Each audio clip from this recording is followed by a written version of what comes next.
which is pretty unique. I haven't seen this in a while, really since I was in Seattle for a couple of those years where we had a group that played so long together. They roll coverage. Week 1 of the NFL season, and we are ready to go here on Panther Talk in East Shroff.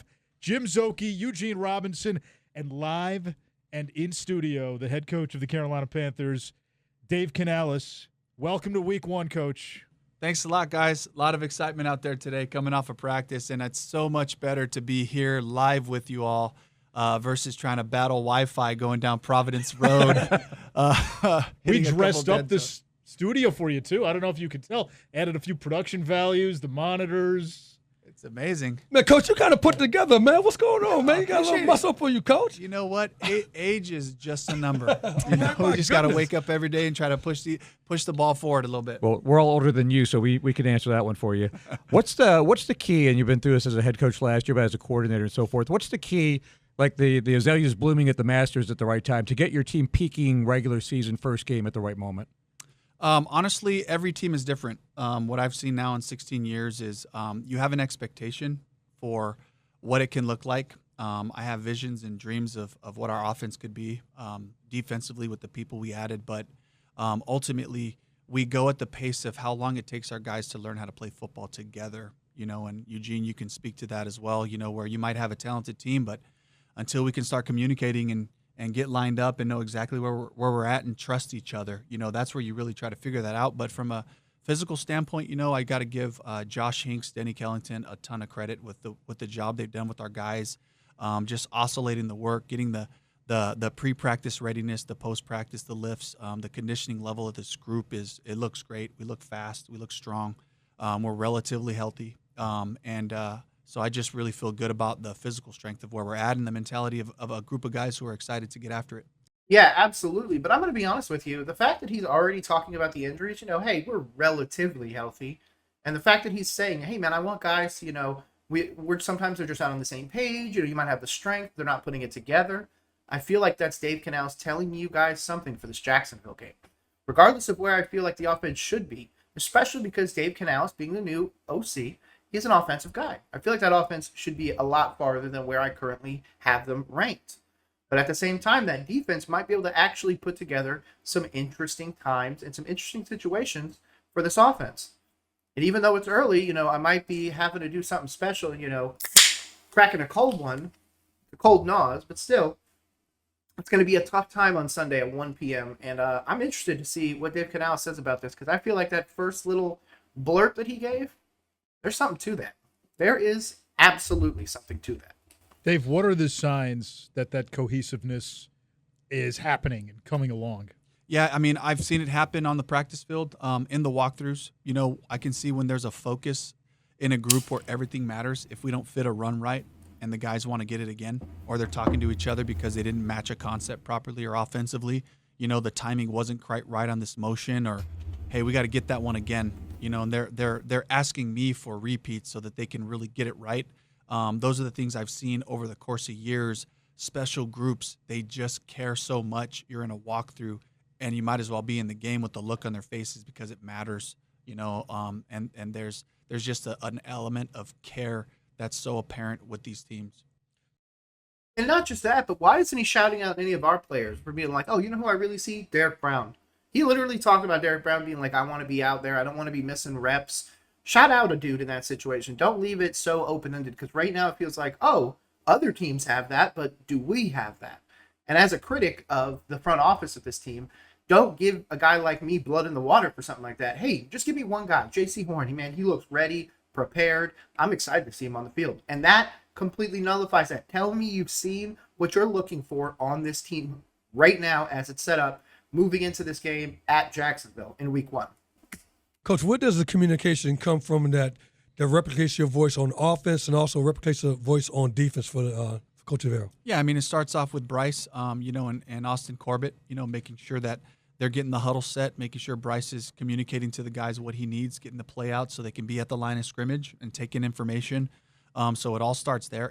It also is our skill group getting out and getting set quickly. Probably one of my biggest pet peeves is if we just kind of drag ourselves out of the huddle, what message does that send to the defense? Versus when you explode out of the huddle. You get set. Here comes the motion. We know what we're doing. Here we go, having that aggressive attacking mindset. And on the defensive side, Christian Roseboom getting the call in, and those big boys up front getting their hand in the ground, and we got hands on waist, hands on knees.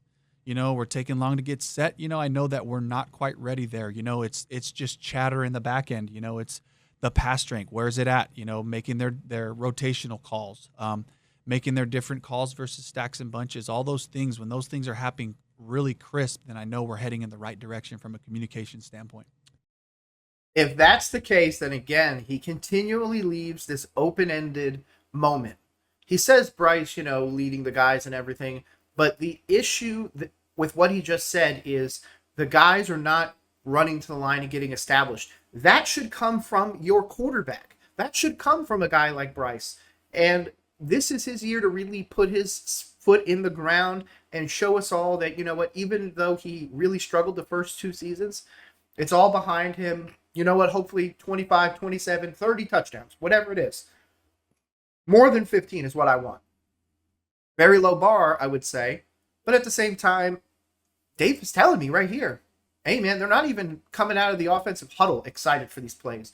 They look timid almost. I mean, obviously, I'm using the word timid here. But at the same time, that's what I'm hearing as a fan. That's what I'm hearing as a guy that breaks down Dave Canales' press conferences all the time. If he believes in something, he'll tell you.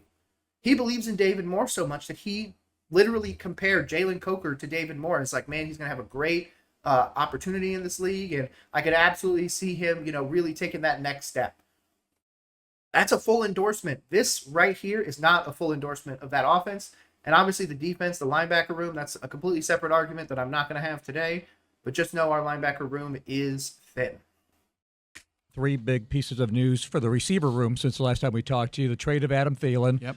The reemergence of Hunter Renfrow, bringing him back, and then the injury to Jalen Coker. So kind of your thoughts on the position group of wide receiver right now. What an absolute whirlwind, and really just, going through the Thielen trade, and finding ourselves in a place where we felt like all parties kind of found a common ground with that one. And then, with Jalen Coker, a great opportunity for Jalen, and then Jalen getting hurt. He's going to be out for a little while.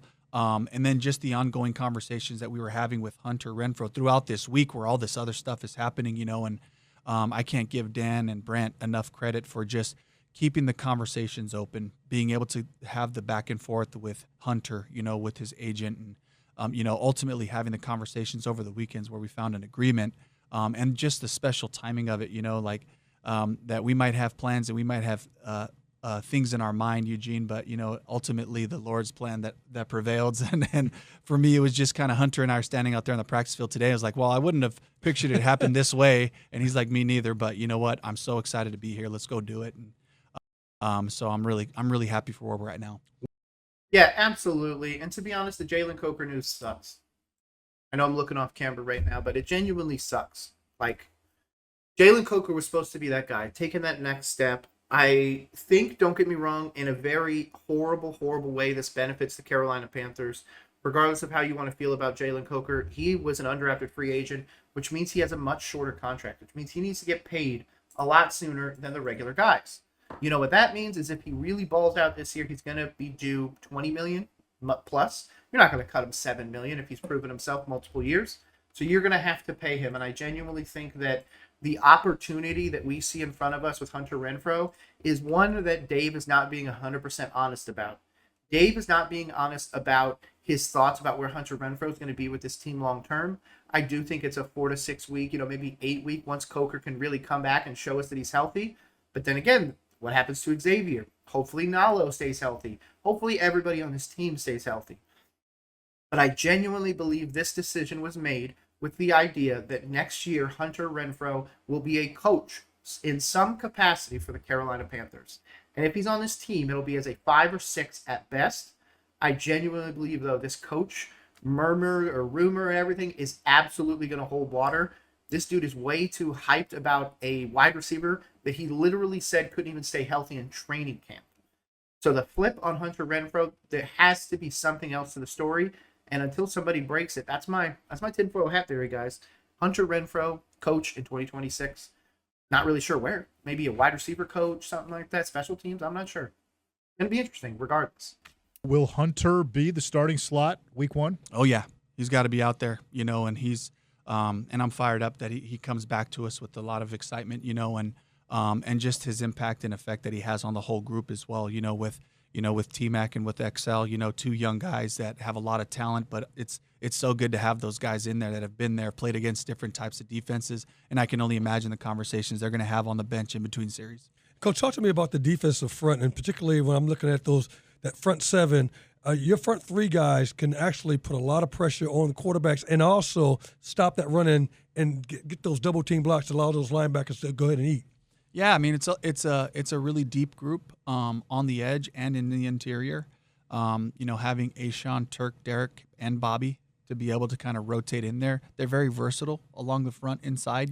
So they can play the 3-1. They can play all over there, right? All those guys can play every single spot on our defense, which is really valid. They're different sizes. They have different attributes, but they're really intelligent and they're tough players. And so they give us some versatility inside. And then, to have Pat Jones, DJ Wanham, Nick Scorton, Princely Umanmiel, and those guys to be able to rotate on the edges, to be able to set edges and rush the passer. This is a really strong front that, again, they got to play together. They got to get more and more time. It's why we put them out there a couple times in the preseason to just kind of get a feel for each other for a couple of series. But I'm excited to see those guys play ball. Yeah, absolutely. And to be honest, it's been one of the things that I've continually called out, regardless of anybody's personal thoughts on a guy like Ijiro Evero, our defensive coordinator. This interior defensive line is legit. Not only that, but we bring back Bobby Brown. Christian Roseboom did pretty decent as the third string linebacker for the Rams. Trevin Wallace is going to hopefully get his licks for sure. But at the same time, I am genuinely in a position, and I've already put this out with my picks, so by the time you guys see this, you guys should already know my thoughts on the Jags game, and that is that interior defensive line is going to eat. I genuinely thought that the Jaguars might be able to run all over us, but man, just like you said, when you look at that defensive front, you look at that opportunity there, those edge rushers, I don't know if a guy like Bishal Tootin or an ETN or a Tank Bigsby is going to be able to eat on a defensive line this good. And I know that might be sacrilege to say, oh my God, they have a top 10? Yes, I absolutely think that we could have a top 10 rush defense for sure. I originally said in a hot take that I thought we could have top 10 rushing and top 10 in rush defense, but genuinely that rushing one is very much not in our grasp anymore. So, hey, I'll take the top 10 interior defensive line, and hopefully we can really see that this first week against three really, really good running backs that Jacksonville has. Talk about some of the young guys on the defense. Of course, with the two edge rushers, they had some health things in their back. And now you've got Lathan Ransom in the secondary, second year for Trevin Wallace, second year for Damani Richardson. So between these rookies and second-year guys, how excited are you about seeing their growth and what they can do in the defense this year? These guys are so important where we're headed, the type of team that we're trying to build, and we brought some talent in, but as we all know, in this league, you got to develop your young talent. You got to get those guys out there to play ball. And I'm just excited about, the physical nature that they showed up to play with this camp. Trey Merrick, he changes that group. He shows up angry every day and practices. He practices with that level, that championship mentality. He practices that way every single day. Derek Brown, these are guys that I can point to. J.C. Horn, I can point to these guys for everybody else. Guys, this is how we practice. You don't have to go up. This is where you make our team. This is where we make us, right here on the practice field. And the games will feel normal if you do it, but you got to trust each other. But it's a lot of noise coming from me. But Eugene, as you know, when those guys in that locker room set the standard, this is how we work, that's when it becomes special. Yeah, absolutely. And one of the things that Dave made sure to talk about in multiple press conferences, I think it was 3 separate ones. I almost put up 2 fingers, but I'm pretty sure it's 3. And that is, I want guys to go at 100% in practice. We hear often about guys taking reps off. That is not the case with this Carolina Panthers team, or at least that's hopefully not the case. There is a situation where Dave is going out there on a consistent basis and telling guys, do not give less than 100%. If you're tired, tell us, we'll cycle you out. But do not be that guy that's out there giving 45, 50% on some reps, especially offensive linemen. Obviously, we've got some issues there, but defensively as well. We need you guys to just go out there and give 100%. Trust the coaches, trust the training staff, trust the medical staff, that we are going to take care of you and your body. Obviously, as an NFL player, that's got to be a little bit weird and leery, But at the same time, it's been a consistent talking point for Dave Canales. I need guys to go out there and just give me 100% on the practice field. Because if you can do that, then I know how to plan this offense, this defense, and everything for games. I'm not going to wait until the game for you to finally go 100%. You should have already been doing that. And if anybody didn't make the team because they didn't listen to Dave, that is 100% on you. Dave, have you settled on who that starting safety next to Trayvon Merrick's going to be? Well, everyone will see that on Sunday. And but what I do feel good about is we have great options in Nick Scott and Lathan Ransom and Damani Richardson, a bunch of guys who can do a lot for us. So, and we'll roll that group out there, But the hope is to play all those guys. They can all help us in different ways. I know that the unofficial depth chart came out. Shout out to Mike K. Shout out to all those people that put that together. It's on screen right now. If you guys want to look at it, I'll cycle it really quick back and forth. But if that's the case, Lathan Ransom might actually get the start. That was my original theory, is if they really wanted to make him a top-tier free safety, was to go out and get like a Justin Blackmon or a Jordan Poyer or somebody like that to teach him. But to be honest, I'm not a fan of Nick Scott. A lot of Panthers fans are not fans of Nick Scott. I would prefer to see Lathan Ransom out there. He's absolutely one of my favorite rookies. And I agree with the previous sentiment as well, that you need to be developing these rookies. I feel like that 24 class is very much subpar. So I'm hoping to see this 25 class actually take that step forward that the 24 class never did. Regardless, though, I'm very happy with the opportunity at safety. Again, Ransom was one of my guys. I'm very happy to have him in Carolina, and him and Trevon together out there are going to be legit. It's going to be awesome to see, and I hope that Lathan does get to start this first week as the free safety. If not, hey, supplement him in. Nick Scott does have the tenure, I understand. But again, I really want to see Lathan out there. Shout out, man. With Jacksonville being the week one opponent, a lot like you guys last year, where new coaching staff, you're trying to figure out what it is they want to do. How does that impact your game planning going into this one? It really does. And I think the cool part about opportunities like this is that it makes it about us. Because you look at the preseason, we know they're not showing everything they're going to do, but you can see the bare bones of this scheme, of this core defensively, of this core offensively, basic run game, a lot of the same stuff that we do. So you have a good starting point. You can see where they've been in the recent past.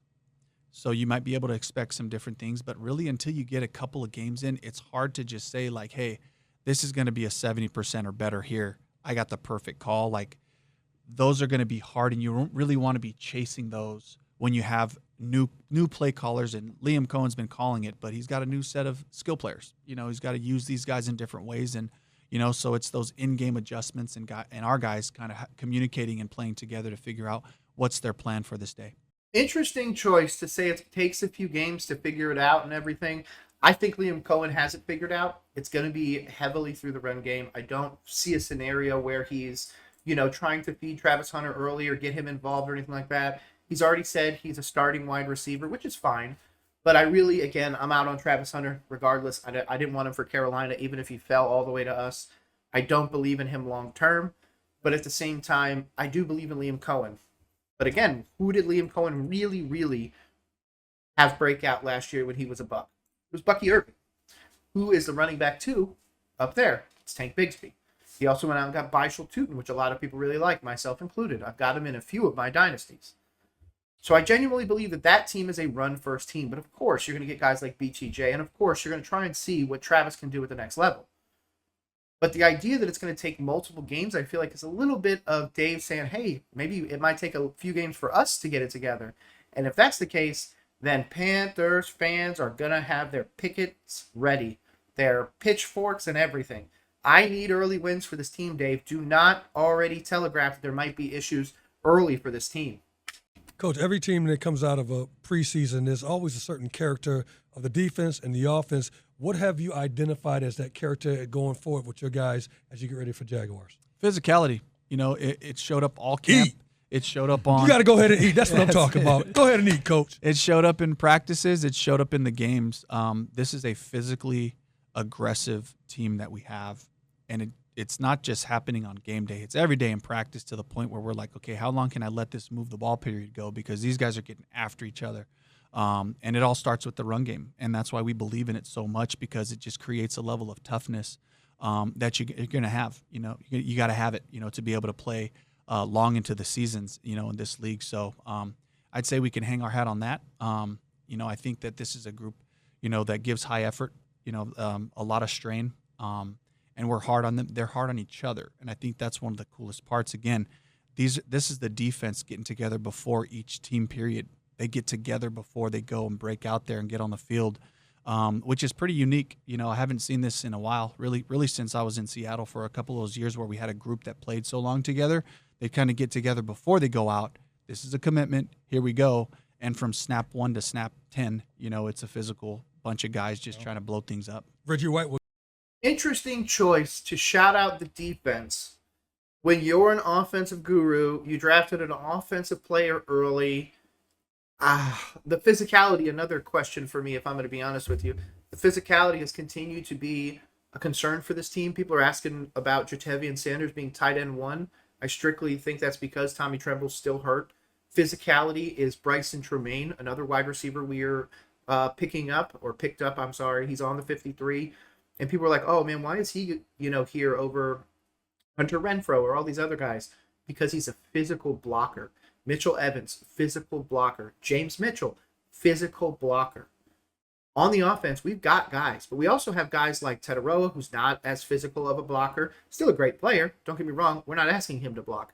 He's wide receiver 1. Xavier, he's got the strength too, but again, wide receiver 2. I just want you to go out there and catch balls. And to be honest, Hunter Renfrow, the hamstring issue in training camp does give me a bit of pause because I'm not sure if he can hold up for those 4 to 6 games. So a guy like Bryson Tremaine or a guy like Jimmy Horn Jr. might actually have to see the field. But genuinely, I'm going to clip this and it's going to be up on Twitter.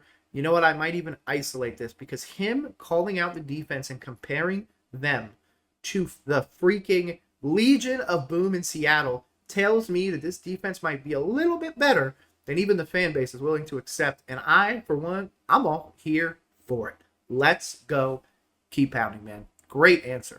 Call us up like that and say, hey, man, we got to come out here. We're going to bust people up. Get ready. Yeah. Get ready. So I know what you're talking about. I love that. It was really good. Okay, lastly for me, special teams. They've got a kicker with a huge leg in Cam Little.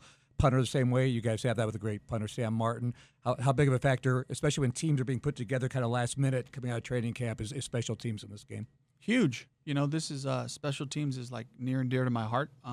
We preach this to our guys. Like, you're trying to make this team, you're going to have to contribute on teams. We got a bunch of young, fast dudes on our special teams, to be able to cover. And I think the kicking unit, in Jacksonville is going to present their challenges, So, but you're looking for any edges you can get, and special teams certainly can be one of them because of the hidden yardage, that's available there in the return game. And then when you're covering kicks, So, but I think Tracy's done a fantastic job, giving some different looks, things we've been working on since the spring, just to try to find an edge somewhere. Shout out Tracy. Shout out D Bates for everything you guys do on the special team side of the ball. I'm very excited for it. We do know that ETN is going to end up being the punt and kick returner, so we know that. Got a lot of guys on the hands team, Bryson Tremaine, everything. Very excited for that. Of course, I also expect guys like James Mitchell to be involved, maybe 1 or 2 of our defensive guys. I like where our special teams is at. I just hope and pray. I'm saying it right now. Dave, do not let Cam Little hit a 70-yarder on us in the first game. Do everything you physically can to stop that from happening, because if this dude breaks the record against us, I swear I'm going to riot. I will riot. Please, Dave, save me from this pain. Dave, before we let you go, on your wristband there, you got a couple of words that are written. I think I saw breathe. Oh, yeah. What's the significance of those words? Yeah, so my daughter, Ashby, I'm just like, my wife and I, we're their biggest fans. And just trying to encourage her, talking about self-talk, talking about remind yourself who you are and who you've been. And she made these bracelets, and the one says baller. She's like, Dad, you're a baller. And she's like, regardless of what happens, even if you have like a horrible play call, just remember you've called great plays. You will do it again. And then the other one is just breathe. Is just in those moments. She came up with that? Yeah, she just is something that we talk to them about all the time. Take a breath. She plays volleyball before she's going to serve. Take a deep breath, exhale, your body calms down, your mind's focused, and just do it again, And so just great reminders. So if I usually find a spot in the stadium to kind of focus on, take a breath, refocus, and sometimes I can just look down at my wrist and say, breathe. take a deep breath, go to the next call. Just make the next call. See that? Two things. One, really cool. Really wish that we could get Ashby out there on the sidelines to maybe help some of our players calm down. Shout out to her. Really appreciate that. Second of all, I need somebody to get a picture of Dave Canales doing that, looking down at it, maybe got his hand out in front of him and looking at it. That would be an epic, epic picture for this Carolina Panthers team in general. And of course for Dave Canales, man. I'm a big fan. I've broken down literally all of his press conferences. I broke down his press conferences from Seattle, from Tampa, when I did a 9-part Who is Dave Canales mini-series after he was hired. I literally welcomed him to the Carolina Panthers a full 30-plus days before he was hired in Carolina. So to say I'm a big fan of Dave is an absolute understatement. And regardless, I'm super excited for this season. I also thank all of these gentlemen out here for bringing him out. So let's get this thing wrapped up real quick, get my final thoughts, and then hopefully see you guys this weekend at the Jacksonville Jaguars game. Hey, so shout out to him, shout out to Dave, shout out to everybody involved. I genuinely appreciate you guys getting him out there and talking. He did give up quite a bit, I'm going to be honest with you. He gave up about the special teams. He gave up about his thoughts on this defense being compared to the Legion of freaking Boom. He gave up the offensive line worries. He gave up the motivation to get to the line, whether or not it's offense or defensively. So that's a concern. So there's 3 or 4 things right there that he gave out in just this 13-minute moment with our radio folks. Shout out to them. Shout out to absolutely everybody involved. I'm super happy that the season is here. Hopefully you are too. Make sure you check out the rest of the videos, man, because I'm at the point where my predictions should already be out. If you haven't seen them, make sure you go check them out. But Carolina is going to struggle in this game for sure. I'm not really sure where. I think it might be offensively. I've continually said that the defense is going to be the place where we're really going to eat this year, and clearly Dave seems to be on the same page with that. Obviously, there's something a little bit more to these offensive injuries, but hopefully we can get that figured out. Of course, I want Ickham to play week 1. I want Damian Lewis to feel better. I don't want to have to roll out Chandler Zavala and Cade Mays in starting roles, but if we have to, we have to. Either way, I'm glad that I'm a Carolina Panthers fan. Hopefully you are too, and if you're a Jacksonville Jaguars fan, I hope you guys lose by 100. Make sure you guys keep pounding, and make sure you check out the next video. See you guys. Peace. I really appreciate you making it this far. It helps out the channel, and I cannot thank you enough. Hopefully one of these other videos are ones that you like as well, but if not, I can't wait to catch you in the next one. My name is Nick, and this has been Roll Coverage.